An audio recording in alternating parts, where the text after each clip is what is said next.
Praise the lord. హల్లెలూయా. 1వ పేతురు పత్రిక 2వ అధ్యాయము 21వ వచనం. క్రీస్తు కూడా మన కొరకు శ్రమపడి బాధపడి మనము ఆయన అడుగుజాడల యందు నడుచుకొనవలెనని ఆయన మన కొరకు మాదిరి ఉంచి వెళ్ళిపోయెను. ఆయనలో ఏ పాపము లేదు, ఆయన నోట ఏ కపటము కూడా లేదు. అలాగైతే పేతురు 4 కూడా మనం చదివినట్టయితే ఏమని ఉందంటే, క్రీస్తు శరీర విషయంలో శ్రమపడిన గనక మీరును అట్టి మనసును ఆయుధముగా ధరించడి. ఈనాడు శ్రమలు బాధలు కష్టాలని ఆందోళన చెందుతున్నవారు, శ్రమ లేకపోతే క్రైస్తవ జీవితానికి విలువే లేదు, శ్రమ గొప్ప భాగ్యమని ఎంచుకోవాలి. కష్టాలైనా బాధలైనా వేదనలైనా అవన్నీ మన భక్తి జీవితానికి సాధనములై ఉన్నాయి. సాక్షాత్తు దేవుని కుమారుడైన యేసుక్రీస్తు వారు కూడా ఈ లోకానికి వచ్చి ఆయన మన కొరకు శ్రమపడలేదా? ఆయన శరీరమందు మన కొరకు శ్రమపడ్డాడు. పేతురు 4 చూసినట్టయితే క్రీస్తు శరీర విషయంలో శ్రమపడిన గనక మీరును అట్టి మనస్సును ఆయుధముగా ధరించండి. మన ఆయుధం ఏంటి? భక్తి జీవితం. ఈ పోరాటంలో మన ఆయుధం ఏంటో తెలుసా? క్రీస్తు శరీర విషయంలో శ్రమపడిన గనక మీరును అట్టి మనస్సును ఆయుధముగా ధరించాలి. ఆయుధం ఏంటంటే యేసు ప్రభువారి యొక్క మనసే. ఆయన మనసునే మనం ఆయుధంగా ధరించమని ఈ వాక్యం చెప్తుంది. అట్టి మనస్సుతో మనము ముందుకు వెళ్ళినప్పుడు దేనినైనా మనం జయించగలుగుతాం. ప్రభు యొక్క మనస్సును మనం ఆయుధము వలె చేతపట్టాలి. మన ఆయుధాలు ఏంటంటే యేసు ప్రభు వారి యొక్క మనసే మన ఆయుధం. మన కోసం శ్రమపడ్డాడు. ఆయన మనకు విడుదలనివ్వటానికి శ్రమపడ్డాడు.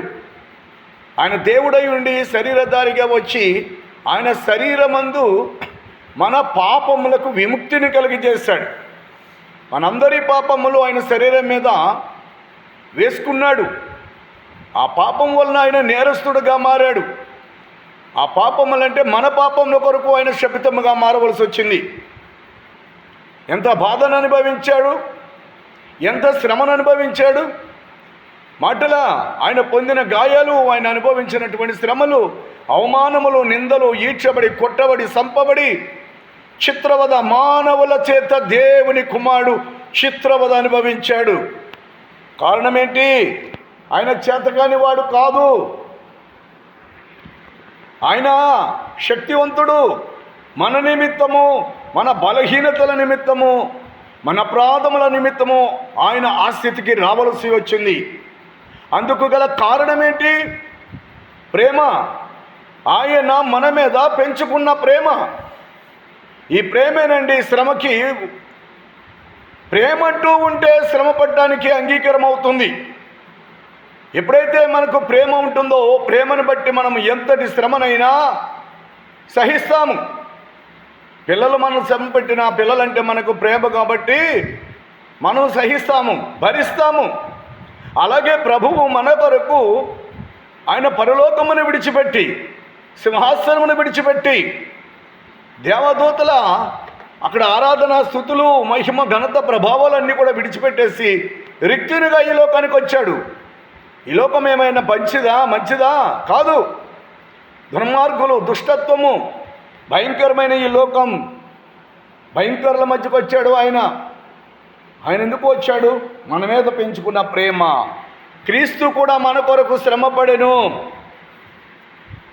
మన కొరకు శ్రమపడ్డాడు. ఆయన మాదిరి చూపించాడు. ఆయన అడుగు జాడలందు మనం నిలిచి ఉండాలని, ఆయన అడుగు జాడలందు మనం నడిచిపోవాలని ఆయన కూడా మాదిరి చూపించాడు మనకి. ఆయనలో పాపము లేదు, ఆయన నోట ఏ కపటము లేదు, ఆయన పరిశుద్ధుడు. ఇంతగా త్యాగం చేసిన ప్రభువు ఎటువంటి శ్రమల్లోనైనా మనం ఆయన శ్రమలు గుర్తు తెచ్చుకుంటే శ్రమలను భరించగలుగుతాము, శ్రమలను సహించగలుగుతాము, పోరాటములను భరించి ముందుకు వెళ్ళిపోతాం. ఏమాత్రము వెనక్కి వెళ్ళే పరిస్థితి మనకు లేదు. భక్తి జీవితంలో ముందుకు వెళ్ళిపోవాలి. శ్రమలు ఎదురవుతూ ఉంటాయి. ఇశ్రాయేలులు ప్రయాణము చేస్తున్నప్పుడు ముందుమో ఎర్ర సముద్రము, వెనకాలేమో ఫరో సమూహము. అయినా వారి ప్రయాణం ఆపడా దేవుడైన యెహోవా ప్రార్థనా శక్తి వలన ఎర్ర సముద్రమును 2 పాయలుగా చీల్చేశాడు దేవుడు.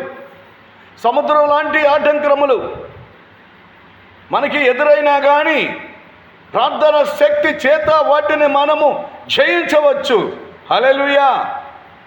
శ్రమలైన, బాధలైన, కష్టాలైన, ఇబ్బందులైన, ఇరుకులైన, వ్యాధి అయిన, రోగమైనా మనం వాటిని జయించాలి అంటే ప్రార్థనా శక్తి కావాలి, ప్రార్థన కావాలి. ప్రార్థన ప్రార్థన ప్రార్థన. కాబట్టి అధైర్యపడకండి.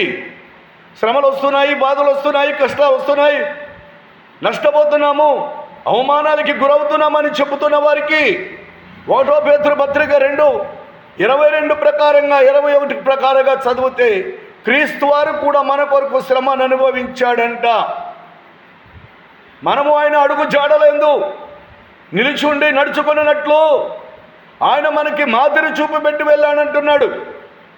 ఆయనలో పాపము లేదు, ఆయన నోట ఎటువంటి కపటము కూడా లేదు. అంత పరిశుద్ధుడు. ఎందుకు అంత శ్రమను అనుభవించాడంటే మన కోసమే. మనము ఆయన కోసము శ్రమపడటం భాగ్యమే. ఆయన మన కొరకు భూలోకానికి వచ్చి భయంకరముగా శోధింపబడి, హింసింపబడి, బాధింపబడి, కొట్టబడి, పొడవబడి, చిత్రవద అనుభవిస్తే ఆయన కోసం మనం శ్రమ అనుభవించలేమా? అనుభవించాలి. కాబట్టి అధైర్యపడకండి అని ప్రభువు పేరిట మిమ్మల్ని బ్రతిమలాడుతున్నాను. ప్రభువే సహాయం చేస్తాడు. పరిశుద్ధాత్మ దేవుడు మనకు సహాయం చేస్తాడు. పరిశుద్ధాత్మ దేవుడు మనకున్నాడు. ప్రభువారు ఇక్కడ లేరు, వెళ్ళిపోయినా కానీ మన మధ్య ఈ ప్రపంచమంతా వ్యాపించి ఉన్నవాడే పరిశుద్ధాత్మ దేవుడు. ఆయనే మనకు ఆదరణ, ఆయనే మనకు సహాయం చేస్తాడు. పరిశుద్ధాత్మ నామములో ప్రార్థన చేయండి. ప్రభువు మనకు సదా తోడై ఉండి ఆయన ఆదరిస్తాడు. ఆమేన్.